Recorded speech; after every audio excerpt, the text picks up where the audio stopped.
गंवार जिठानी modern देवरानी। अर्पिता की शादी राकेश से तय होती है, जो एक सरकारी नौकरी करता था। अरे चाची, अर्पिता इतनी सुंदर, पढ़ी लिखी और मॉडर्न लड़की है, फिर कहाँ आप इसकी शादी ऐसे घर में कर रही हैं? अरे लड़का सरकारी नौकरी करता है, इंजीनियर है, खूब कमाता है, खूब मेहनत की है लड़के ने इस नौकरी के लिए। अर्पिता भी राकेश को पसंद नहीं करती थी, लेकिन पिता ने हाँ कर दिया तो शादी के लिए मन मारकर तैयारी कर रही थी। हाँ माँ, चाची ठीक ही तो कह रही हैं। पता है मेरी सहेलियों के पति कितने मॉडर्न हैं। अरे देख बेटा, तू मॉडर्न है ना, वो पढ़ने लिखने वाला गांव का होनहार लड़का है, तू जैसा रखेगी रहेगा। अब तक कोई उसकी केयर करने वाला नहीं था, है तो सिर्फ एक भाई भाभी, और माँ पिता तो गांव में ही रहते हैं। अर्पिता का मुंह बन जाता है। वो पिता के फोन से राकेश का नंबर लेकर उसे मिलने के लिए बुलाती है। आज तो मैं उसे साफ साफ मना कर दूंगी, मुझे नहीं करनी शादी।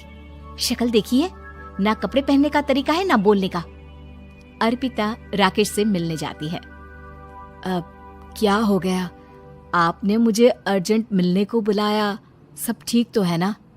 हाँ सब ठीक है, पर मैं आपसे कुछ कहना चाहती हूँ। आप ना इस शादी से मना कर दे। राकेश की आंखें अर्पिता की इस बात से लाल हो जाती है। वो रोंदे गले से कहता है, लेकिन शादी की सारी तैयारियां हो गई हैं। मैंने आपके साथ एक अच्छे भविष्य का सपना भी देख लिया है। ऐसा मत करिए प्लीज। माँ पिता के अलावा मैंने किसी को दिल से अपना माना है तो वो आप ही है। देखिए, मुझे आपसे कोई समस्या नहीं है, लेकिन आप मेरे जैसे नहीं हैं। मैं मॉडर्न लड़की और आप। मैं आपसे वादा करता हूँ, जब तक आपके लायक नहीं बन जाता मैं कभी आपसे बीवी का हक नहीं मांगूंगा। अर्पिता राकेश का प्यार देखकर पिघल जाती है और शादी के लिए हाँ कर देती है।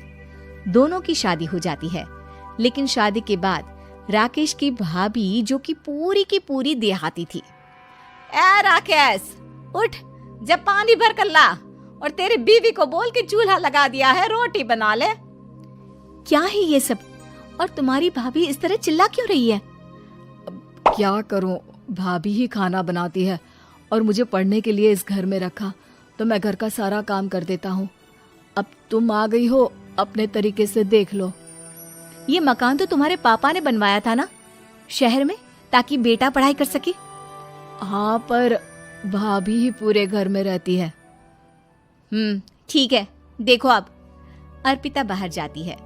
सूट पहनी अर्पिता को देखकर जेठानी का पारा हाई हो जाता है। ए शहर की हीरोइन, यहाँ ना चलेगा ये सब, समझी? साड़ी पहनो, साड़ी। वो नारंगी वाली निकाले हैं तुम्हारे लिए, जिसमें हरे रंग का फूल बना है, और सीधे पहुंचो रसोई में। मेरे आगे नहीं चलेगा ये सूट बूट का नाटक, समझी? देखिए भाभी, आप बड़ी हैं, आपने राकेश की पढ़ाई में मदद की, लेकिन ये मकान इनके पिताजी का है, तो मैं अपना पोर्शन अलग कर रही हूँ। मैं आज से आपके साथ नहीं रहूंगी। जेठानी का तो मानो पारा ही हाई हो जाता है। और ऐसा कैसे नहीं रहेगी? हाँ, और कौन बोला कि राकेश अलग हो जाएगा? वो अपने भाई के बिना नहीं रहता। आज देखिए तो, देखिए कल के आई छोरी क्या बोल रही है। राकेश के साथ बात हो गई है, मैंने ऊपर का हिस्सा राकेश को दे दिया है, उसके अपनी जिंदगी शुरू हो रही है, तो अच्छा है ना कि अब रसोई भी अलग हो जाए। अर्पिता राकेश की ओर फक्र से देखती है कि उसने अर्पिता के लिए स्टैंड लिया। अर्पिता बाजार में जाकर सारा रसोई का सामान ले आती है। पिता के दिए सामान से घर सजाती है और अपने तरीके से पूरे घर की सजावट करती है। शाम को राकेश ऑफिस से आता है। कुर्ता पैजामे में राकेश को देखकर, अरे ये क्या पहना है? भाभी सिलती है ना कुर्ता, मैं सारी कमाई भाभी को ही दे देता हूँ। लेकिन अब ना बीवी को देना होगा, क्योंकि भैया भी अच्छी नौकरी करते हैं। भाभी अपने पति का पैसा संभालें और मैं अपने पति का पैसा संभालूंगी। तभी भाभी आ जाती है। अरे देखो, बहुत हो गया। हाँ, अलग रहने तक तो ठीक था, लेकिन पैसा हम एक फूटी कौड़ी नहीं देंगे। बचपन से तुम्हारे पति को हमने पाला है, उसका हिसाब दो। अच्छा, हिसाब चाहिए? कितना पढ़ी है आप जो आपको हिसाब चाहिए? बड़े भाई हैं उनकी, जिन्होंने उन्हें पढ़ाया लिखाया, वो हिसाब मांगेंगे तो जरूर दे दूंगी भाभी। अरे देख, हाँ, अगर तूने पढ़ाई की है तो मैं भी अंगूठा छापना हूँ। अरे 5 की क्लास तक पूरी पढ़ाई की है, समझे? वैसे भी कल इन लोगों के माँ बाबूजी आ रहे हैं गांव से, वही लोग ठिकाने लगाएंगे तुझे। अगले दिन सास ससुर आते हैं, दोनों बहुत ही सीधे लोग। अच्छा किया जो ऊपर के हिस्से में राकेश की गृहस्थी लगा दी। अब दोनों बेटे अपना अपना देख ले। छोटी बहू कहाँ है? अरे बहुत ही चालाक है माँ जी, ऐसी जबान चलाती है जैसे दर्जी कैंची चलाता है। वैसे बहू तुम भी कम नहीं थी। और सुनाओ। तभी छोटी बहू सास ससुर के पैर छूकर उन लोगों को चाय और नाश्ता देती है। माँ जी, आप थक गई होंगी, मैं खाना लगा देती हूँ, ऊपर आ जाइए चाय पीकर। अरे बस बस, यही रहेंगे वो, क्योंकि बड़ी बहू मैं हूँ। हम एहसास है इनके माँ बाबूजी मेरे पास ही आए हैं। चलिए माँ जी, आप ना किचन में खाना बनाइए, मैं जरा बाजार होकर आती हूँ और फिर साथ में खाना खाते हैं। जेठानी बाजार निकल जाती है और सास ससुर बेचारे घर पर अकेले। फिर दोपहर को, माँ जी, मैंने आप सभी के लिए खाना बनाया है। माना मैं छोटी हूँ, लेकिन अच्छा लगेगा अगर आप लोग मेरे साथ रहें। वैसे भी यहाँ है कौन बेटा, चलो ऊपर राकेश के पास ही चलते हैं। सास ससुर दोपहर का खाना खाकर वहीं आराम करने लगते हैं कि जेठानी आ जाती है। अरे वाह, ये तो वही बात हुई ना, कल की आई को पूरा परिवार और हम अकेले के अकेले। भाभी देखिए, परिवार में प्यार से रहा जाता है, ना कि चालाकी से। अम्मा खाना कैसे बनाती, पहले ही गांव से थक कर आई हैं। हाय रे दया, तो मैं का बाजार से ऐस करके आ रही हूँ। अरे भूख के मारे मेरा सर दर्द हो रहा है और यहाँ मेरी फिक्र कौन करेगा। अरे तो किचन में खाना है, लगा देती हूँ मैं भाभी।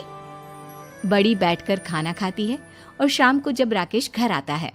अरे राकेश, तू तो पूरा हीरो लग रहा है इन कपड़ों में। ऐसे कपड़े पहले क्यों नहीं पहनता था?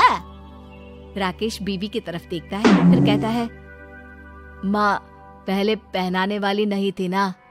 हाँ हाँ, और हम जो हाथ से सिल सिल कर कुर्ता पहनाते थे उसका का?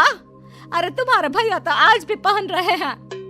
तभी अर्पिता सास के लिए कपड़े और ससुर के लिए शर्ट पैंट ला कर देती है। उन लोगों को फ्रिज से ठंडा पानी और टीवी में फिल्म दिखाती है। अरे कब से इनको बोल रहे हैं कि फ्रिज वाले आओ, लेकिन ये है कि मानत ही ना है। बहू, अब तो तुम ही समझाओ ससुर जी को।